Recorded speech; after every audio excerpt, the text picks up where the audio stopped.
guess, three summit meetings, one in Alaska, one on this just now, and one just to come. The first today with the Ukrainian president, the second with a bunch of European leaders who've shown up to be his chaperones. Um, we're going to go through it all. I am joined by Carnegie. Whoops. I've got some serious background reverb here. Sorry about that, folks. Um, I am joined by Carnegie Fellow, Senior Fellow, and former CIA Ukraine Specialist Eric Charamella, from Kiev, uh, Lawfare's Ukraine Fellow Anastasiia Lapatina, and from Washington, our legal fellow Mykhailo Soldatenko. It's kind of an unusual collection of expertise here. I can't imagine a better one to talk about this issue. Or this set of issues. So, Eric, get us started. Um, how did the United States go from like a week and a half ago saying Putin had not 50 days, but 10 days to have a ceasefire or there were going to be secondary sanctions to red carpet treatment in former Russian territory, Alaska? Thanks, Ben. Good to be with all you guys today. So, there was a major tonal shift from the president and the administration a couple months ago where it seemed like Putin's stalling tactics in the negotiations and continued bombing of Ukrainian cities was really starting to get under his skin. And so, he really ratcheted up the rhetoric against Putin and Russia, warning of severe consequences, starting to entertain the idea of the Senate moving on Lindsey Graham's so-called sanctions from hell bill, and so on and so forth. And as you said, moving up the timelines for his sort of ultimatum to Putin, which, if we recall and go back to the initial one, it was 24 hours and then 100 days, and then some time went by, and then it was 12 and 10. And so, again, these are all, for the imagination. But I think what happened was fundamentally Trump issued an ultimatum that he was not ready to back up. And that was that there would be severe consequences, especially including sanctions. And I think he sent his envoy, Steve Witkoff, to Moscow to hammer out some sort of way to break the impasse and avoid having a situation where the United States would face the choice of imposing sanctions, which has never been Trump's go-to means against Russia. I mean, he's said in many occasions that he doesn't think they work against Russia and he doesn't believe in them, or completely, evaporating American credibility. And so the sort of rabbit that Witkoff pulled out of his hat, which was the only way in Trump's view to sort of salvage things, was to bring Putin together with Trump for this meeting. And Trump and the people around him signaled that this would be, a way for Trump to deliver some very stern messages and so on and so forth. So I think, unfortunately, a lot of people interpreted the rhetorical shifts as signaling a true shift in policy direction, and that clearly wasn't the case. I think it was a lot of bluffing over the summer, and Trump didn't have any intention of going tougher on sanctions or anything else. And so he was hoping that the two leaders could get together in Alaska and Putin would just, because he likes Trump or something like that, magically agree to some sort of deal that seemed fair. And obviously that didn't happen. At the summit itself, Trump seemed, a little off balance in terms of dealing with Putin's clear insistence on his longstanding positions, which most people would say are, maximalist and excessive, and then, canceling the lunch and the press conference afterwards and so on. And so I think that evening, all of us breathed a sigh of relief because it seemed like, this big moment was finally the breakthrough in that it showed Trump that Putin was really not interested in doing a deal along the terms that Trump, had put on the table, which, again, for Trump, I think agreeing to Putin's terms as laid out, would roundly be criticized by everyone, including people in his party here, as some form of capitulation. And so he had the political acumen to recognize that he couldn't just go completely in favor of Putin's lines at the summit. Then the weekend happened and things started to shift. Mykhailo, I'm curious for your sense of it. How do you understand the ever shifting U.S. position here that brought us to Alaska? Let's leave the weekend events, which were even crazier. But like, I don't understand how we went from okay, well, we're not going to give more weapons to Kiev, but it's fine if the Europeans want to buy American weapons, including, really important systems, and and Putin. We have nice conversations, and then he goes and bombs another city that night. That was only like I'm old enough to remember it only a few weeks ago, and then all of a sudden we can have a summit meeting and resolve this whole thing. How do you understand what prompted the shift in the U.S. position? Yeah, I agree with Eric when he says that there was no shift in policy. That's a continuation of the policy. So there was a deadlock in the negotiations between Ukraine and Russia in Istanbul, and Russians were not making any concessions. And they obviously bombed Ukraine. And this together contributed to President Trump's frustration that there is no progress. And he, at that point, that was my impression, considered Putin as the main cause of that. How that changed. So during the Witkoff's meeting with Putin in Kremlin, at least according to media reports, Russians softened their position in terms of a condition for a ceasefire slightly.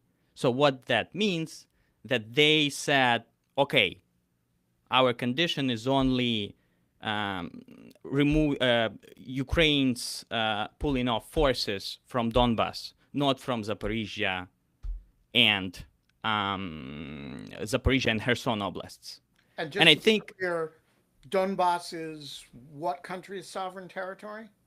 Ukrainian sovereign territory. Yeah, so that's so the softening of the condition for a ceasefire is you evacuate the territory of only one rather than three oblasts of your territories yes. that we yes. illegally yes. invaded. Yes, okay, but just checking, because that yeah. seems like a sort of a very modest that's change of position so here, but that's technically, if you look at their previous position, technically that's a softening.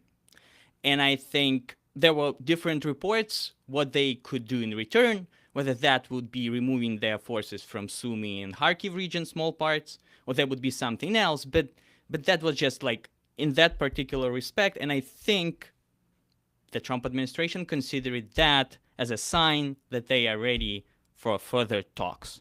And again, it remains to be seen whether that's their kind of final position. So maybe that's, that they expect something in return from Ukrainian Western partners in order to engage in further negotiations. But I think this particular move, that's one of the main causes for the Alaska summit. And I think Russians understood that there is a lot of pressure on Trump to perform on his threats.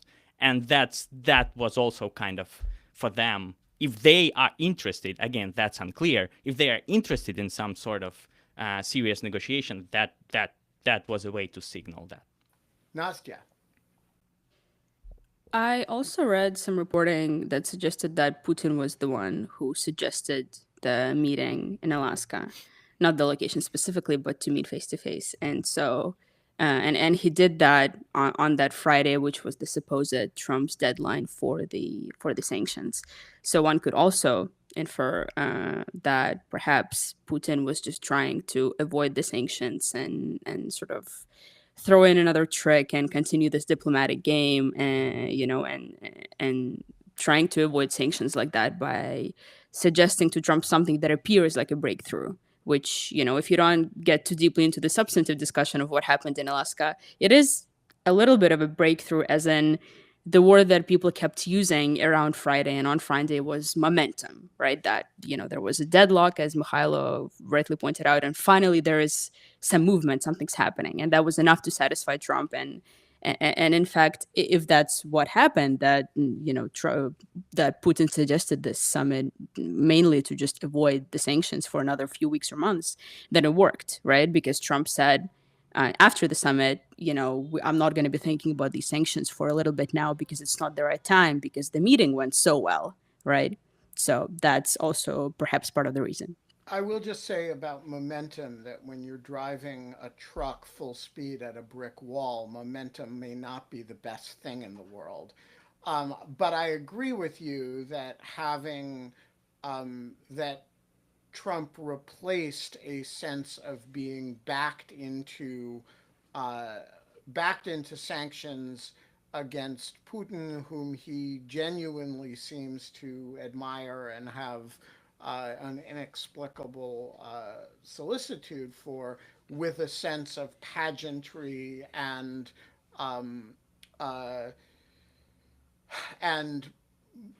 I don't know if the word is momentum, but a sense of pageantry and a meeting, and he loves meetings, and that, again, the fact that there's a brick wall looming behind all this momentum, I'm not sure bothers him very much, because he does live in the moment.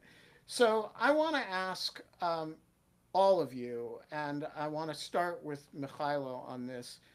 How symbolically significant is it that this was in Alaska? A lot of people, Americans are like, okay, Alaska, it's because Putin doesn't have to cross any airspace where he may get arrested. But to me, I look at Alaska and I say, okay, the word Alaska comes from the Russian name of a province, Alyaska, which was a province of the Russian Empire. There are a lot more Russians than Americans who know. There are big billboards in parts of Russia that say Alaska is ours, right? And if you're fighting an imperial war in Ukraine, that's about the most recent decline of the Russian Empire, having a summit where U.S. troops roll out a red carpet for you, are literally on their knees in front of the Russian president in Alaska, that's a symbolically significant thing. And I'm not sure that there's anyone in the Trump administration who was sophisticated enough to understand this. And so, Mykhailo, first, am I just superimposing my own sort of historical sense of Russian imperial history on this, or is this something that the Russians actually got away with Trump that they would not have gotten away with a more sophisticated American administration? So I think the symbolic significance of this summit is in the eyes of the beholder. And I think it was somewhat exaggerated to what extent that, was a gift to Putin or whatever. So I would say that you can have an alternative interpretation, that Putin coming to a place which used to be the Russian Empire, but right now there is a powerful US military there. And when he is going with President Trump, there is a B-2 bomber that projected U.S. force across the globe is flying over his head. So, I mean, you can have a somewhat different interpretation of that. So obviously people had other takes, but I think that was exaggerated. And actually today, Europeans and President Zelensky are coming to the White House, which is also significant, not at a military base in Alaska, but to the White House. So Eric, what do that's you my think? take on Is Mykhailo appropriately accusing me of overstating this, or should I be pushing back? I tend to think that the symbolism of these summits is overstated. In the absence of any real substance, nobody had anything to talk about except the U.S. soldiers pinning the red carpet under the stairs coming out of the plane. So, I mean, if it were me, I wouldn't be advising the president to have a meeting on U.S. soil at this point, and I certainly wouldn't have advised to have that image, be recorded, and is certainly going to be used against him by his political critics. But at the end of the day, to me, it wasn't that big of a deal to have had it there. I think the bigger issue was what he did afterwards, where it seemed like he exited the meeting with what, as of Friday night, looked like a clear understanding that Putin was not bending. And then he just twisted himself into a pretzel over the weekend, blaming the bad media coverage of the summit, which was a bit overheated, although much of it was justified, but it was a bit overheated as well. But blaming the bad press on Zelensky and going back to the previous narratives that Zelensky is the one who can end the war, Zelensky is to blame, so on and so forth. And I think it's that reversal and back and forth, which is his, emotional reaction to criticism, which is much more dangerous to this entire process. All right. So, Nastya, tell us how Alaska played in Ukraine, and what was the reaction? My impression is that a lot of Ukrainians were appalled by the visuals. I was also appalled by the visuals, and I'm not going to accept that that I'm not sure that the bigger. I accept that the bigger problem was what he said over the weekend, but I don't want to forgive him for the visuals either. How did, before we get to the weekend, how did Friday play in Ukraine? So, as you guys have all pointed out, the visuals were genuinely appalling. As far as sort of the communication goes with the summit, they should have had better advisors. In a different administration would have done this whole thing differently, even if they wanted to meet with Putin, right? You didn't need to have, as Eric said, uniformed soldiers rolling out the red carpet for a war criminal. Like there's a lot that didn't need to happen, but in fact did. And so, of course, yes, the reaction in Ukraine was, negative, but it would have been negative regardless of the visuals. Just the very fact that Putin came to the United States on an official visit for a presidential meeting, for a presidential summit, for the first time since 2007, nearly in 2 decades.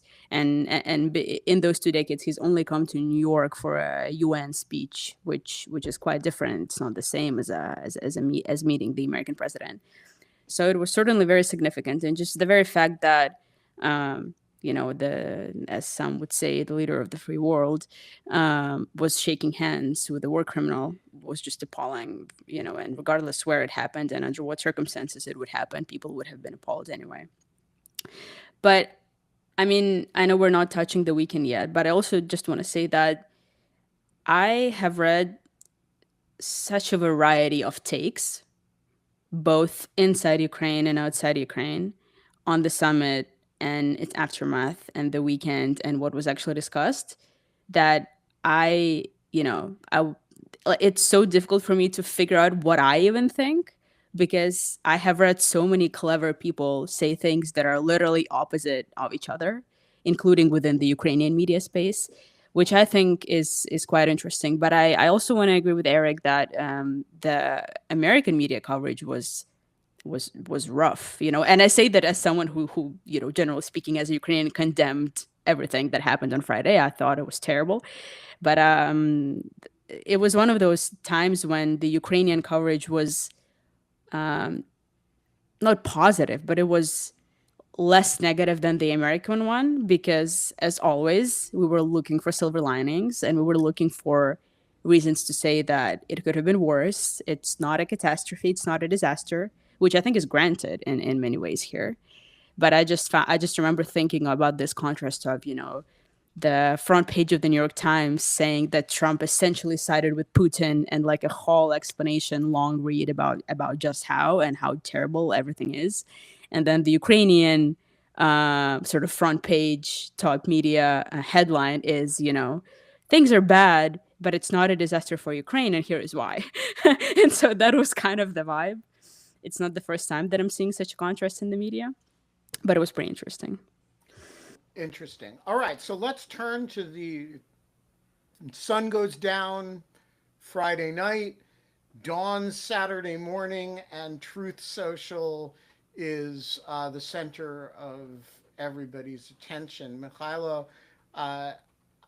first of all, describe for us what Trump said, and then explain why the shift matters. What does it matter if Trump's position is there needs to be a ceasefire, which isn't going to happen without a major change in somebody's position, before you go to a full peace agreement, which isn't going to happen without major changes in somebody's position, or there doesn't need to be a ceasefire before you go to full peace talks, which aren't going to go anywhere. Why does the sequencing question matter so much to Ukrainians and Europeans? Yeah, so right after the Alaska summit, President Trump informed through Truth Social that he briefed immediately President Zelensky and the Europeans on the results of the summit. And one of the main takeaways from that post was that the prior strategy agreed with the Europeans and Ukraine to have a ceasefire as a precondition for the discussion of any political questions, including territorial question. So this strategy changed right now. And President Trump called a ceasefire, that ceasefires are usually fragile, that it's better to go directly to the peace deal and have a durable peace. So that was the message. And so many journalists jumped into the conclusion immediately that this is Trump siding with the Putin strategy on the war. I think that is a little bit more complicated, because we need to remember that before the disastrous Oval Office meeting in February, that was the position of President Zelensky, that before any ceasefire or peace talks, we need to have security guarantees. So, and right now, the security guarantee discussion come into play. So it's not necessarily a bad thing that we are right now moving to discussing certain political questions in addition to ceasefire, because a mere ceasefire for Ukraine without the adequate security infrastructure would not be necessarily a good outcome. And so that means that right now you can combine ceasefire together with the discussion of political questions. That obviously means that Russia would be able to air their demands, but that also for Ukraine a chance to horse trade issues, to change issues that are unacceptable, like territorial questions.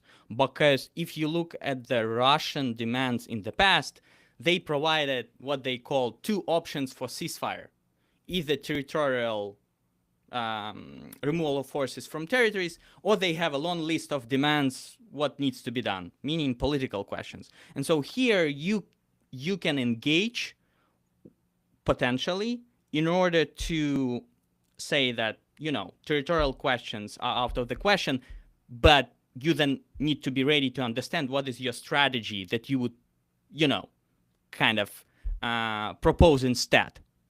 And in my judgment, that can be a question of Ukraine's aspirations into NATO. And that's the proposition that was not tested. All right. That strikes me as a rather generous understanding of the statements to the Trump administration. And I want to be the naysayer and say, if that was the interpretation that European leaders had applied to what the president said, this wouldn't be a five-alarm fire in which, every European leader with a plane decided they were converging on Washington on Monday morning. Eric, how do you understand what Trump said over the weekend and why? And you can see, folks, that we're all trying to sort this out as we go. Our instincts are not the same on this, on a lot of this stuff. We all have, I read it very differently from the way Mykhailo just described it. I read it as Trump seemed to have been suddenly channeling Putin's talking points about sequencing. How did you understand what happened over the weekend, Eric? So maybe I have a third interpretation. Although I like Mykhailo's laydown, and I admire his optimism, and I think he has a career in diplomacy, because you always have to be looking for the potential areas of convergence, no matter how small they are. Someone has to keep doing that. And unfortunately, that exercise is not happening in a very rigorous and analytical manner by this administration, which is why we're all scratching our heads and we're ricocheting back and forth between social media posts. Because if this negotiation were happening in a classical sense, you would be doing a tremendous amount of expert level work, aligning the positions of the sides and so on and so forth. But that's not the world we live in. So my interpretation is different from Ben's, though. Not that Trump suddenly flipped and decided to take Putin's side. I think it was, he went into this saying, I want a ceasefire. He came out of it without a ceasefire. And then he had to change the narrative from failure to say, I never wanted a ceasefire to begin with. And the talking point today seems to be, I ended 6 wars in 6 months and none of them had a ceasefire, which is, again, just a ridiculous statement. But I think it is all about the PR. And I think it's all about him feeling some amount of heat from the media narrative and saying, well, it's not my fault. And what are you dummies talking about a ceasefire? Anyone with half a brain would be going for the peace agreement. And that's what I'm going for. And it's because he didn't get the ceasefire, nor was he ever going to get a ceasefire on Friday, because the ingredients weren't there. And then you fast forward to again, I can't remember the order in which this happened, but the one where he was blaming Zelensky. And it was another way to just externalize and bat away this, criticism that was coming in his direction from the American media primarily, and just to say it's not my fault, someone else's fault, and so on. So I think it's just frankly about that. Nastia, again, how do you understand this? Do you see it as and what was the Ukrainian whiplash here on all of a sudden these Truth Social statements? Clearly, Zelensky took it very seriously. What do you think the Ukrainian government's understanding of it was, and what was your understanding? So I'm gonna agree with both Eric and Mykhailo here. I think Eric is absolutely right that this is just Trump acting on a whim, and his sort of comms advisors, whoever these geniuses are, feeding him the points like I've ended 6 wars, which he said like dozens of times in the past 2 hours that I've listened to him talk at these press conferences. But I also agree with Mykhailo's point that like figuring out the political questions first before stopping to fight, that was actually Ukraine's position, right? Like the whole previous Oval Office disaster happened because we, as the Ukrainians, the Ukraine didn't want to stop fighting. We wanted to keep defending our land before we figure out the issue of security guarantees. And then the Trump's White House forced on us the position that we have since adopted and embraced as if we've thought that since we were born, that a ceasefire, a full ceasefire, an immediate ceasefire must come before any negotiation. We flipped that position because Trump forced it on us. That wasn't our position before. So in effect, right now, we're kind of reverting to the place where we were all along, where we don't want to stop the fight because, as Trump said, I can't believe I'm saying this, but as Trump rightly pointed out, strategically, sometimes it doesn't make sense for the sides to stop fighting because you don't want to give the other side a chance to rearmor and regroup.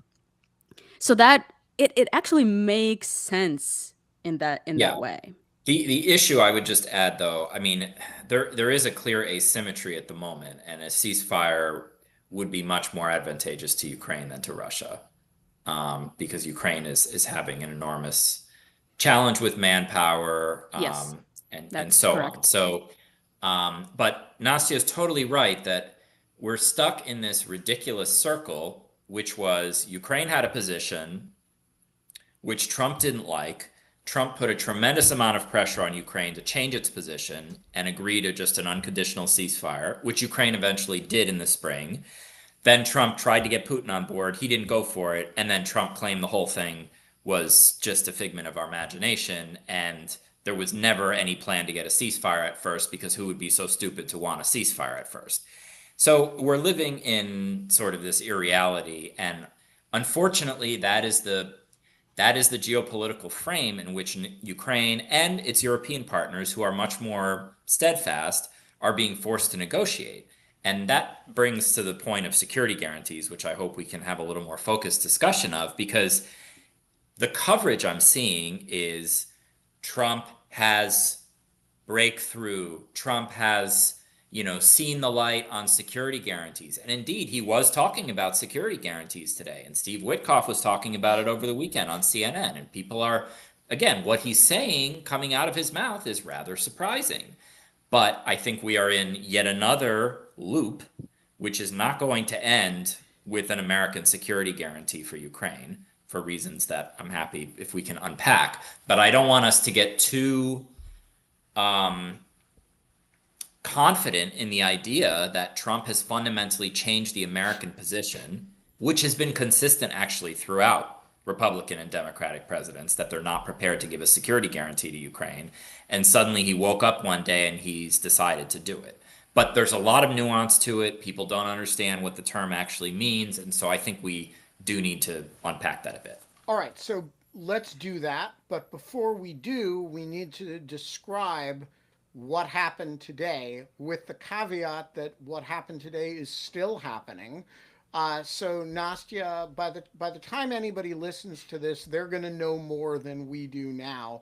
But what do we know about? So over the weekend, yesterday, today, every European leader with an airplane flies to Washington as kind of adult supervision for this Zelensky Trump summit. What do we know about what happened today in that Zelensky-Trump meeting, and what are all these Europeans doing at the White House? So what happened today was basically 2 other little summits after the Alaska summit. Trump and Zelensky had a meeting, just the 2 of them and respective advisors, without the Europeans, in the afternoon. Before the meeting, they had a little Oval Office press situation, just like they've had the last time when it turned into a complete disaster. This time, Zelensky clearly learned all of the lessons. He showed up in something that looked a lot like a suit and got a bunch of compliments on it, including from Trump. Although it notably wasn't a suit, and I think that Yes. there's a little bit of a hey bucko, don't tell me what to wear thing going on there too. Yeah, I mean, yeah, Ukraine is very talented in doing that, right? Like we agree with you, but we're also holding our line at the same time. We've been forced to be in that position since Trump came back to power. But anyway, so Zelensky acted as, in my subjective opinion, he should have. He kept his mouth shut for like 15 minutes, even though he was asked a bunch of stupid questions. And even though Trump has said a bunch of stupid things, and he didn't comment, he wasn't trying to argue. He even cracked a joke and made the entire Oval Office laugh. I never thought I'd be grateful that a comedian is the president of my country, but at that particular moment, I was very happy about it. And it was genuinely a great meeting, especially compared to what happened last time. So there was no disasters, no anything. It seemed great. Then he had a meeting for roughly an hour with Trump after the press thing. And then the Europeans all walked in, took a while. There's a lot of them, 7 to be exact. And they all sat around a big table and did some, little statements before their meeting, without the media would commence. All saying essentially the same thing. What is your understanding of what the European leaders are doing there? I mean, it's not often that we have a summit meeting with like Snow White and the 7 dwarves show up as well. Yeah. Well, so some suggested that, they're there to make sure Zelensky is on his good behavior, which, I mean, yeah, the Europeans have done a lot of that, a lot of sort of like Trump training, like here is how you make him feel good. Here is how you talk after that Oval Office disaster. But I think more importantly, they're there to show. Yeah, but I think more importantly, they're there to show unity and to back Zelensky in the impossible negotiating diplomatic, position that he's in right now. And I think that's like I think we should all love to see it. The Europeans are criticized a lot, for not doing enough, for not being strong enough, for falling for Trump's promises, whatever. But all that aside, I think the fact that all of them, scrambled to fly in, in a matter of like 24 hours and just all showed up there, like that takes a lot of heavy lifting, as far as I can tell, and a lot of sort of last minute planning. And I think it's amazing, right, that Zelensky is there with 7 European leaders, leaders of Germany, of the UK, France, and they're there to support him and discuss the issue that we should start talking about before Eric has to go: security guarantees. And I think that's another actually important reason why they're there. Sorry, I forgot about that. That the Europeans are gonna be playing an important role, as far as we can tell from these media reporting things and press conferences. The Europeans are going to be playing the key role in whatever security guarantee comes out of this negotiation. And so they're there to talk to Trump about what that could look like and to negotiate that. So, yeah. All right. So, Eric, did we have a breakthrough on security guarantees?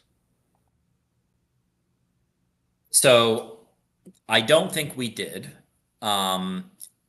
Because I think that for Trump and the people around him, they only have a very nebulous idea of what that would entail.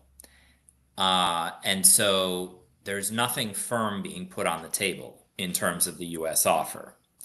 However, I think it's enough of a window that's now cracked open that this is one of the motivating factors for these 7 European leaders to fly to Washington. I mean, number one was to avoid capitulation and show unity with Zelensky and Ukraine, as Nastia was talking about. 2 was to avoid confrontation, and I think keep the tone positive and have Trump be meeting with people that he has a pretty decent relationship with, like Prime Minister Meloni of Italy, like Mark Rutte, NATO Secretary General, and so on, see friendly faces in the room. And I think the third for them on the policy side is really to clarify what, if anything, they can get from the United States here. I think the problem is that ultimately, you know, to make a security guarantee really credible, and based on past precedent, what we're talking about is an American commitment to defend another country. And that, in this case, is totally off the table. I mean, Trump has ruled that out. And that's what he means when he says no NATO for Ukraine. I mean, there's zero chance that he will make a legally binding commitment to put American troops into Ukraine to deter another attack. So I worry a bit that some in Europe and Ukraine are thinking that when he says this word security guarantee, because that's what it means in the context of NATO Article 5, Japan, Korea, so on and so forth, that that's what we're talking about. That is not what Trump is talking about here. I think the best case scenario is that he's talking about some sort of longer term arrangement to keep the American military pipeline flowing by continued European purchases of American weapons and then continued intelligence sharing. So essentially it would be some form of codifying what we're doing right now. I don't think there will be anything more to it than that. In a sense, even that is, I mean, it's better than having no sense of what future American policy is. And if he's willing to commit to that in some legally binding format, you know, that is something. I don't know that it's, I mean, for Ukrainians to decide, is that enough that it's worth pulling troops from Kramatorsk and Slovyansk? I don't know. That's a really tough decision. But, you know, I think from the European side, and this is the last point, the Europeans went through a similarly futile exercise when they initially said, threw out these ideas of putting troops into Ukraine, with French President Macron even saying we should insert troops now while the war is ongoing. Then they had all of these meetings and planning sessions and so on, and revealed their own preferences, which was not to send forces into Ukraine. I'm not saying it's impossible that they, you know, would send trainers after there is a codified ceasefire, just that they're not willing to really put skin in the game to deter Russia and, if necessary, fight back if the Russians do this again. I think Putin sees all of that. And so he sees that, you know, there's fundamentally a lack of willingness from the Western countries to really put force in to deter another invasion. And so he can use this conversation to just drive wedges between Ukraine and its partners, because when Ukraine is talking about a security guarantee, it's something like a more classical security guarantee, which is, you know, which exists in the Asia-Pacific context and in NATO in Article 5. And it's especially deceiving, I think, when someone like Steve Witkoff comes on CNN and says we're talking about an Article 5 style guarantee, and then when pressed, does that mean the United States would defend? He's like, well, no. So then we actually start to have Article questions. 5 doesn't mean that anymore either, remember. Well, sure. And again, the text of Article 5 is notoriously vague and so on. We could debate that. But everyone understands Article 5 to mean a U.S. military guarantee. If you attack Poland, the United States military has committed itself to going to war with you. That's crystal clear. And so what Steve Witkoff is trying to do is throw all this stuff out there like, yeah, we're willing to do this Article 5 style thing, but our interpretation of it is something completely different.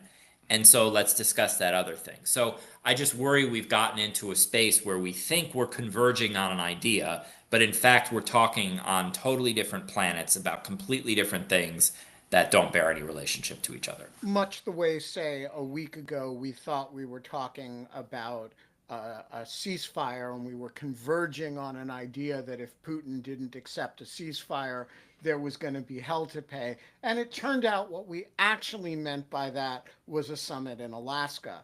Mykhailo. Yeah, so I have somewhat different reading of the signals from the Trump administration on Article 5. So it was reported that they are considering wording like in Article 5. And so during the CNN interview, Eric rightly pointed out that when a reporter asked Witkoff whether that would be an attack on one, attack on all, Witkoff said no, but he said there would be a similar wording. So that's a bit of a speculation, but I think what he means that would be not a classical alliance security guarantee, but that would be a unilateral security guarantee from the United States and other states without Ukraine having any guarantees in return. So in that sense, that would be different from Article 5, but that would be guarantees to a, you can say, de facto non-aligned or maybe even neutral state. And so, like, people have short memory, but this is nothing new. In 2022, that what was discussed in Istanbul, and that was the Ukrainian proposal, that please give us Article 5-like guarantee, but not within the alliance. And so Russians, in principle, agreed to that back then, but they wanted a veto, and it is reasonable to expect that they would push on this point right now. But as a matter of speculation, they might have introduced the security guarantee idea in order to then say, but that would be related to our demand for neutrality. And I think, so Witkoff in the past talked about Istanbul talks and Istanbul drafts. And so I think it is likely what they mean. And if Ukraine and Western partners can remove this veto requirement from Russia, I think this is an idea that should be discussed. But obviously that's not enough, because that's not as credible as NATO's security guarantee. That's why the Ukrainian army, something that Eric mentioned, the pipeline of support, building Ukrainian army in a peacetime, that's a second component. And I think at the end of the press conference with President Trump, Zelensky said, there are two components of the security guarantee: Ukrainian army, and another part, what our partners can do for us. And here I think he means that this, unilateral commitment to come to Ukraine's defense is on the table. So, and I think this is a viable option. And the novelty here is not that Russia all of a sudden agreed to that. They didn't object to it specifically. The novelty here is that the Trump administration is signaling that they are ready to consider it. And it remains to be tested, and I think Ukraine should seriously explore that. I want to go to Nastya, but Eric, you have to drop off momentarily, so I'm going to jump the queue and ask you to go first.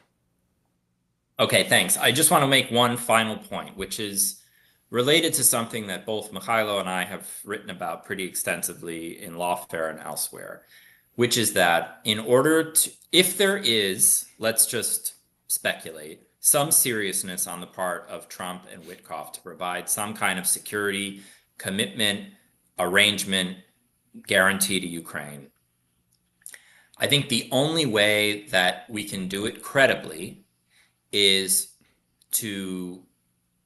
for the president to solicit congressional approval, whether through the Senate ratification, treaty ratification process, or some other mechanism through some, congressional executive agreement, getting the House involved as well.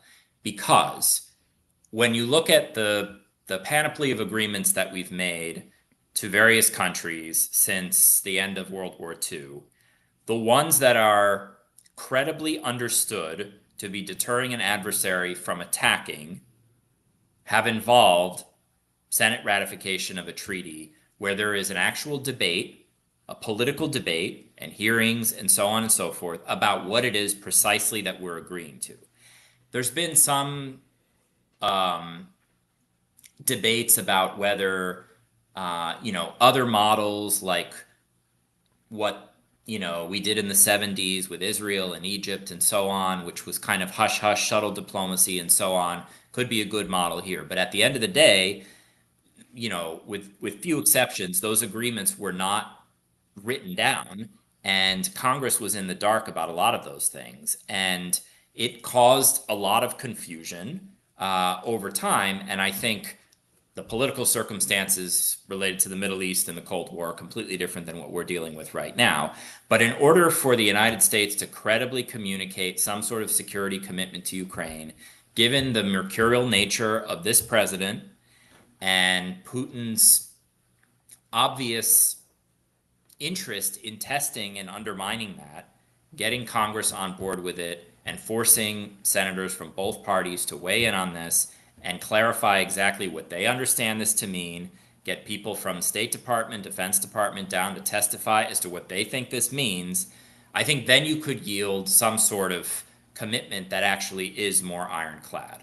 I think without that, and this is where I worry about the original Istanbul formulation, which was a P5 agreement and then, ratified by Security Council resolution.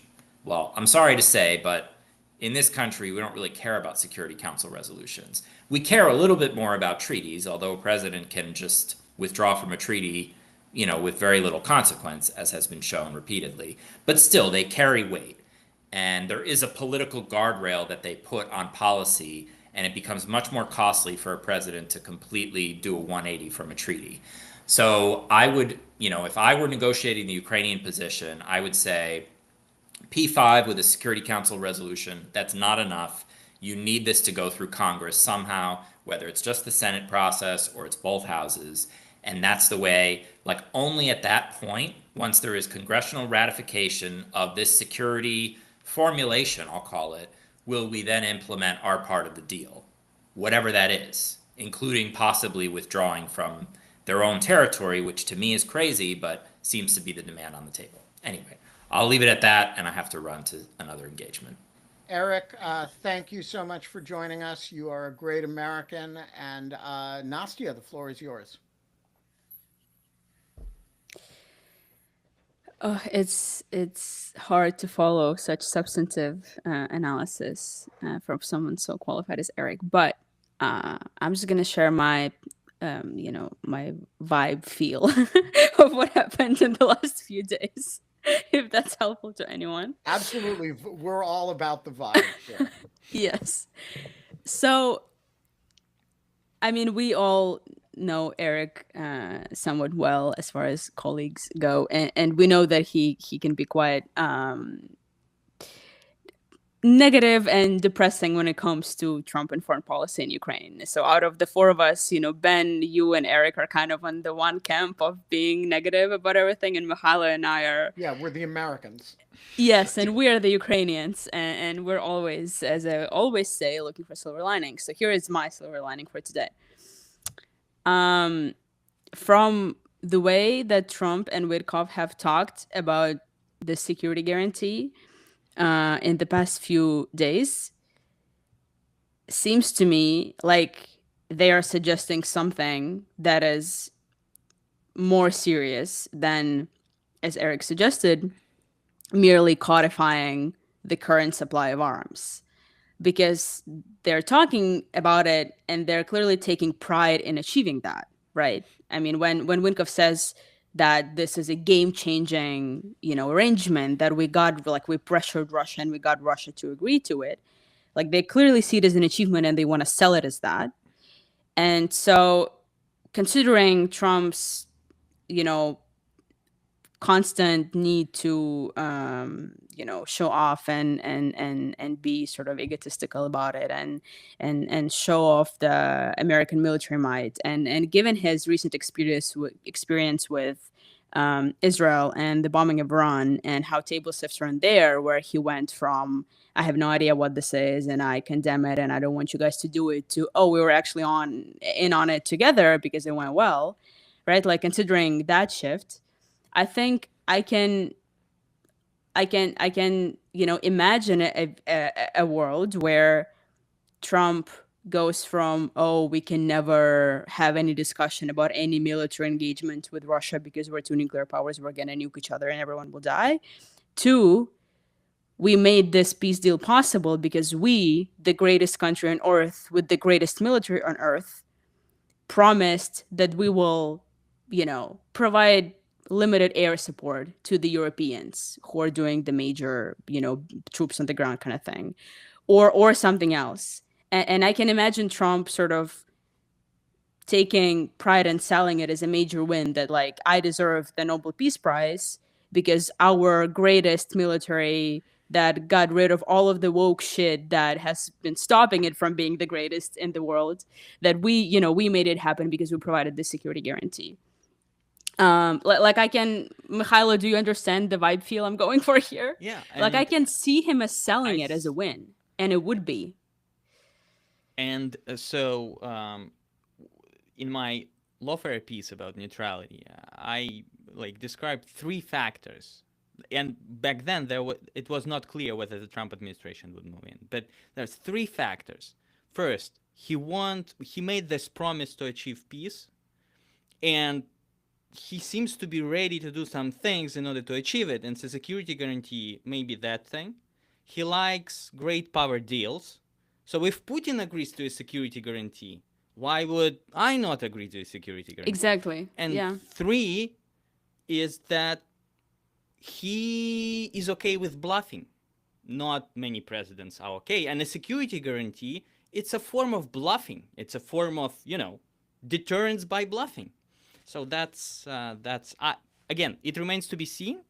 We'll see what they will discuss. Right, and of course, I think it creates a very dangerous incentive structure, right? Because Putin knows that Trump was just bluffing about the sanctions bill and the secondary sanctions or tariffs on Russian oil.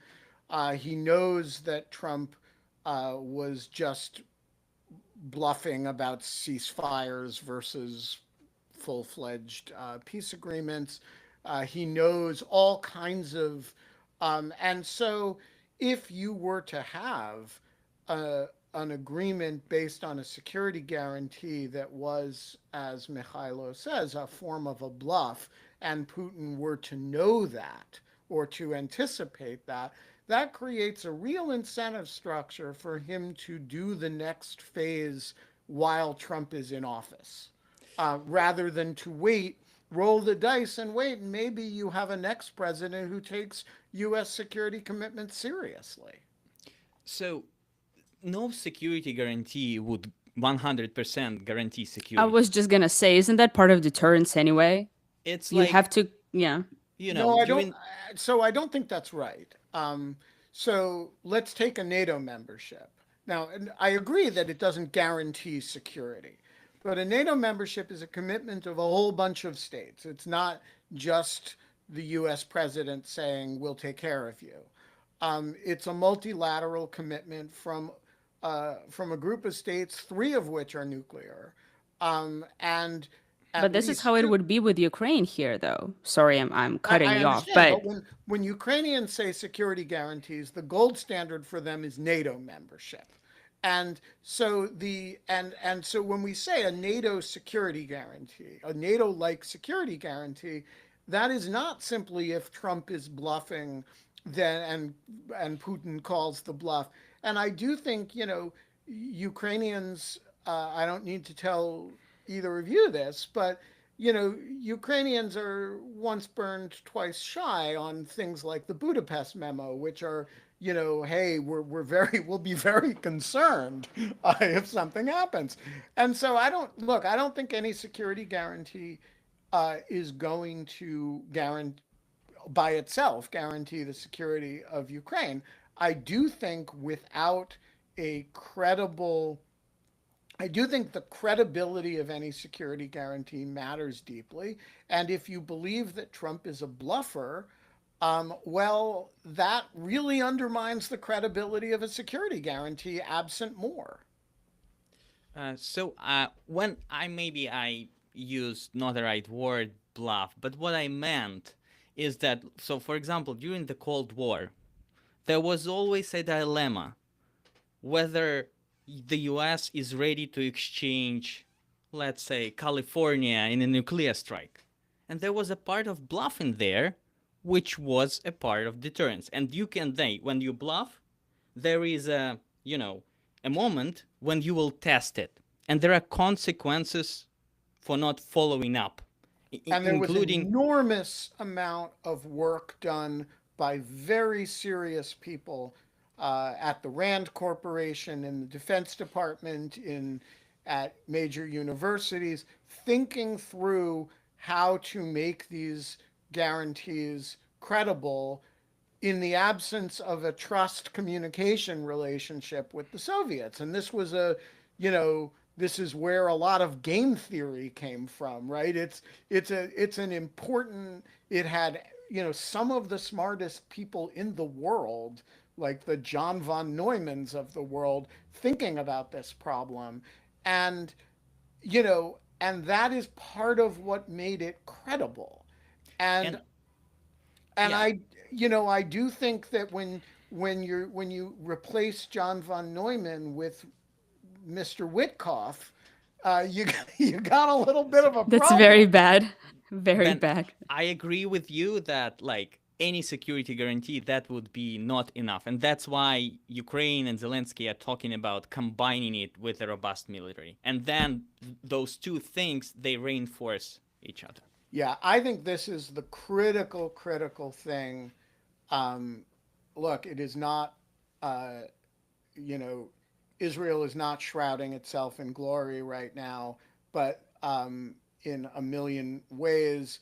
But the model here is the Israeli model, which is, yes, there are its partners, including and most importantly the United States, but fundamentally it's a self-help model, and the combination of what it can do with its partners and what it can do by itself is really is the critical thing for the defense of the country over time. And I think over time, the security guarantees that Ukraine receives are going to be less important than the ability to arm itself in a credible fashion, which, by the way, this war has been an enormous first step in doing, in showing the Russians that, okay, we're smaller than you, and you have all kinds of patronizing attitude, post-imperialist or imperialist attitudes toward us, but in a fight, we will kick your ass. And I don't think there's any substitute for that. Can I also just remind everyone that there are a lot of pieces to this final peace deal in these negotiations, and the sort of the most difficult ones are territory and security. Under that falling, the security guarantees, the Ukrainian armed forces, etc. But there's also a cultural block that nobody ever talks about, except for people in Ukraine. But I think it might, and it very likely will be extremely important. And by the cultural block, I mean Russian demands to make Russian language the second state language in Ukraine. Russian demands to rewrite some war laws around history and national memory, and the history of World War II and things like that. And Nastya, what's your again, native language? my native language is Russian, but I Mykhailo, quit what's it your a year native ago. language? So have two. I started reading and writing in Ukrainian, but started speaking in Russian in my childhood. Do you speak Russian now? No, at home largely I speak Ukrainian, but with some close people, yeah, sometimes Russian.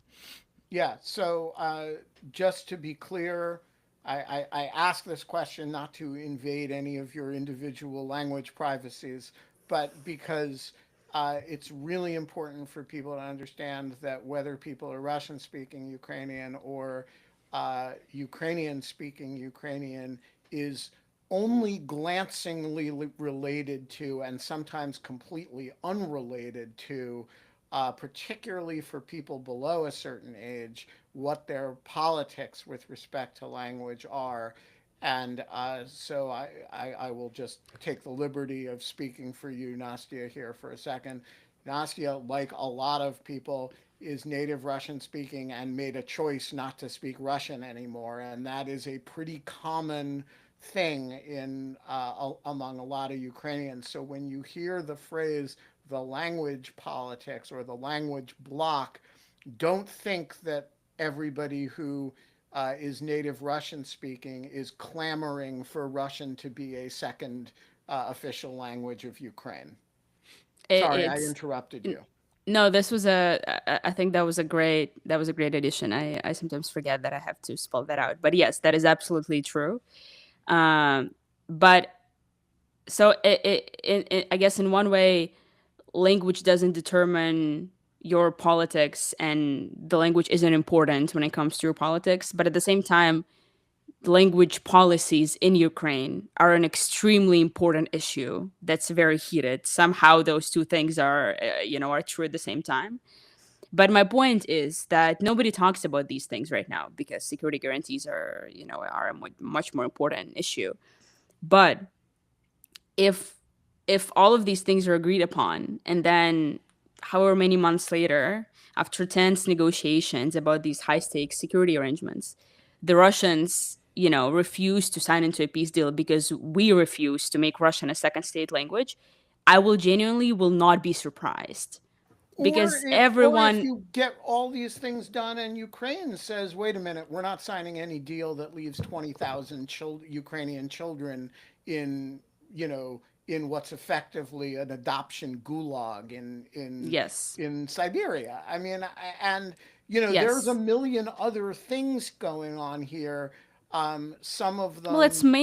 it's not a million, but it really is the cultural block and the humanitarian block and the economic block Yeah, are the but ones there's a that lot nobody of talks about. subcategories of each In of in those. those, yes, You know, yes, you're right. is Ukraine going to be allowed to be a member of the EU, or will that spark another I invasion? Right? think Like, the Russians said No, they they don't are. care, They, right?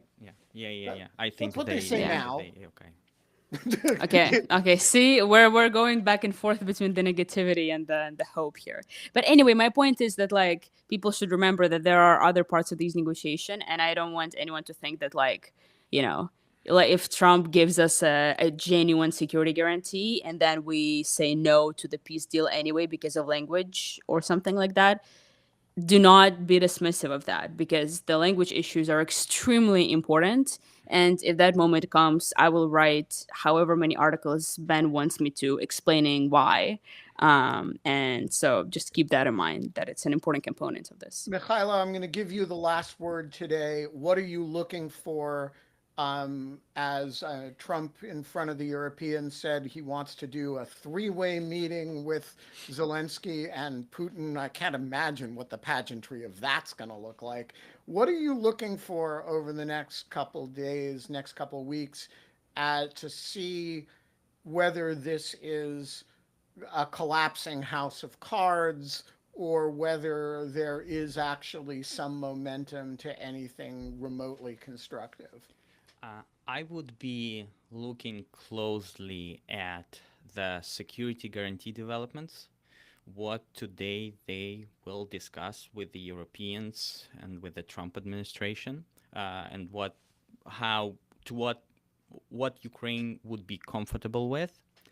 Um, that would define many things, including it would impact other issues in negotiations.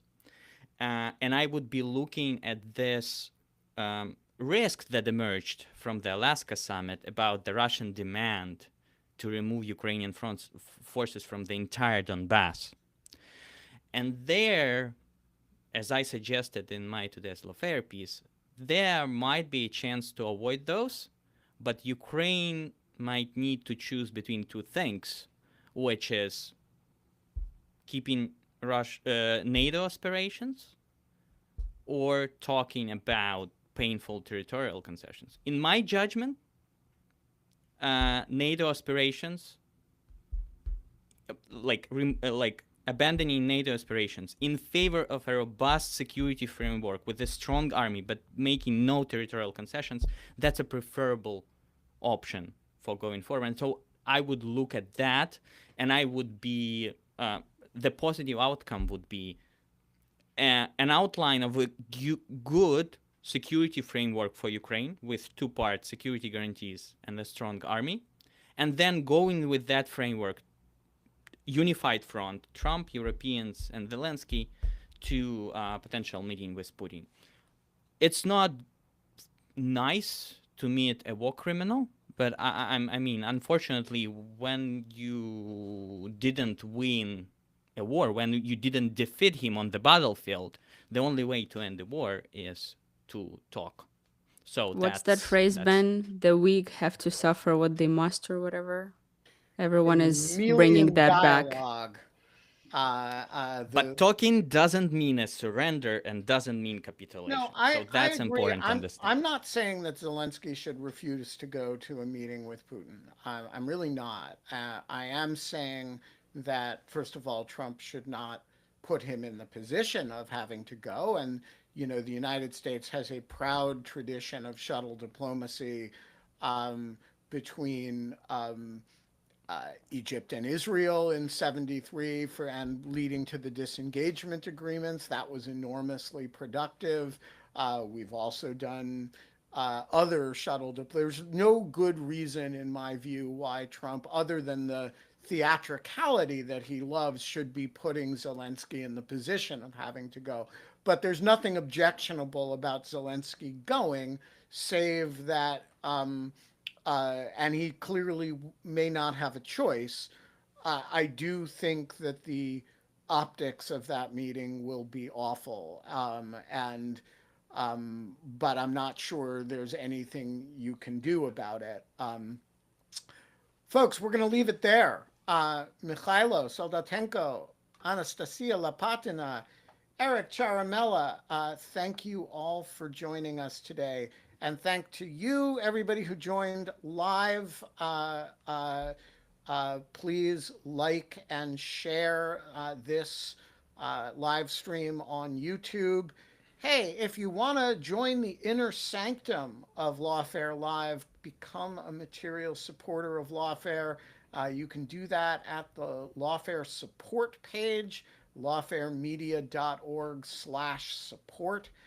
And if you want to, just show your appreciation for these live streams on a one-time basis, you can do that too. You don't have to give us, support us every month. You can do it episodically on our Give Butter page. Thank you all for joining us, for those who did so live and for those who are seeing this after the fact on YouTube.